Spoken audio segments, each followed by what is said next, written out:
Рахмат. Саламатсыздарбы, урматтуу мекендештер, урматтуу кыргызстандыктар. Сиздер кече 10 январь күнү өз тандооңуздарды жасап, Кыргыз Республикасынын президенттигине талапкерди тандап, андан тышкары мамлекетибиздин мындан аркы тагдыр жолу кандай болушу керек, кандай башкаруу бизге ылайык деген суроонун тегерегинде ой жоруп, референдумга да активдүү катышып бердиңиздер. Урматтуу шайлоочуларым, өлкөбүздүн 30 жылдык эгемен тарыхындагы эч ким жоопкерчиликти албаган, жеке кызыкчылыгын көздөгөн, кландык башкарууга жол берген кайдыгерликке чекит коюла турган күн келди.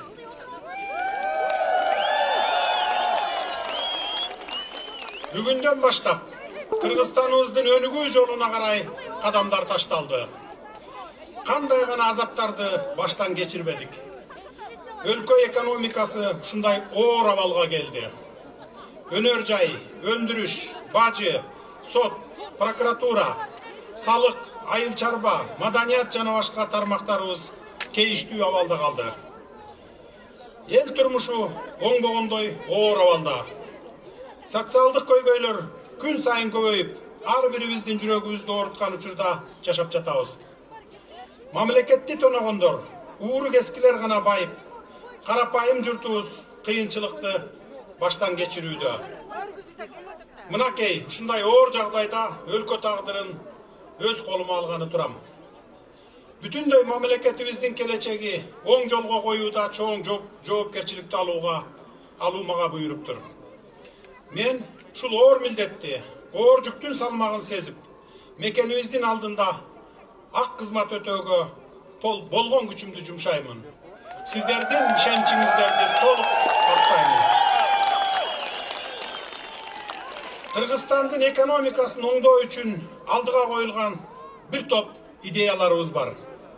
Буюрса, аларды жүзөгө ашырып, элибиздин бакубат турмушун курууда саясий эрким да жетет. Жаратылышка бай, кен байлыктарыбыз мол, тоолорубуз, сууларыбыз, табиятыбыз, жерибиз кылымдар бою келечек муунубузга ыйык сактап, мурас катары өткөрүп берүүгө тийишпиз. Калың эл тарабынан зор үмүт артылып, өлкө башчылыгына шайланган соң, биринчи кезекте ата журт алдында, жалпы элимдин алдында кажыбас кайрат менен адилет башкарып, элибизге жана келечекке ак кызмат өтөйм деп ишендирип кете алам. Урматтуу мекендештер, жалпы кыргызстандыктар, мекенибизден алыста жашап иштеген ардактуу биздин мекендештер, 10 январда өткөн шайлоодо мага көрсөткөн ишенимиңиздерге терең ыраазычылык билдирем.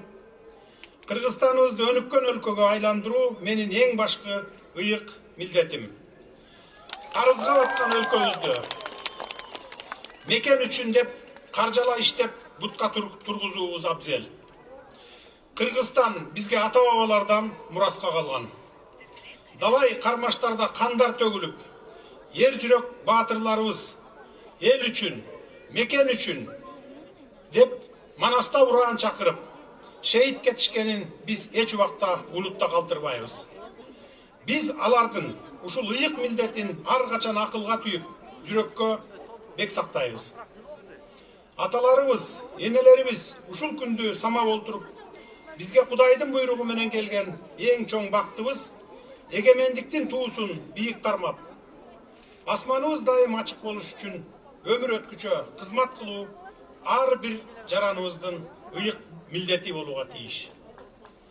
Урматтуу кыргызстандыктар, өлкөбүздөн тышкары алыста жашап иштеген биздин мекендештер, мен бүгүн дагы бир нерсени кошумчалап айта кетүүнү оң көрүп турам. Кыргыз Республикасынын президенттигине мени менен катар талапкер болуп аттанышкан биздин мекенчил азаматтарыбызга да терең ыраазычылыгымды билдире кетейин. Өзүңүздөр билгендей, президенттикке аттанышкан менден башка да талапкерлерибиздин саясатта өзүлөрүнүн салмагы, кадыр баркы, тажрыйбалары бар. жана алар да эл урматына ээ болгон инсандар. Алардын да өлкөбүздү өнүктүрсөм, Кыргызстаныбызды кубаттуу мамлекетке айлансак экен деген ыйык тилектери бар. Орду үчүн сыйлайм жана терең урматтайм. Кудай буйруп, президент катары толук кандуу ишке киришерим менен, мени менен бирге өз талапкерлигин коюшкан атаандаштарымды акыл калчап, өлкө тагдырын оң жолго салууда кеңешип, баарлашууга чакырам. Бири-бирибизге карата жалган жалаа, ушак айыл, көө жакмайдан эл турмушу эч убакта оңолуп кетпейт. Бөлүнүп жарылуудан эч нерсе утпайбыз. Бөлүнгөндү бөрү жейт деген макалды унутпайлы. Азыр бизге ынтымак керек. Ырыскыны элибизге ынтымак гана алып келет.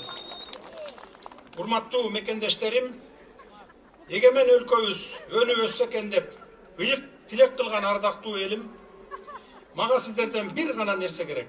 Ал ишеним. Өлкөбүздүн келечегине болгон ишеним.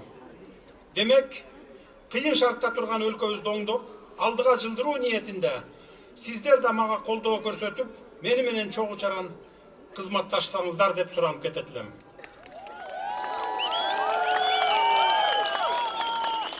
Бирге күрөшкөн кумурска пилди да жыгат деген накыл сөздү эсиңизге салгым келет.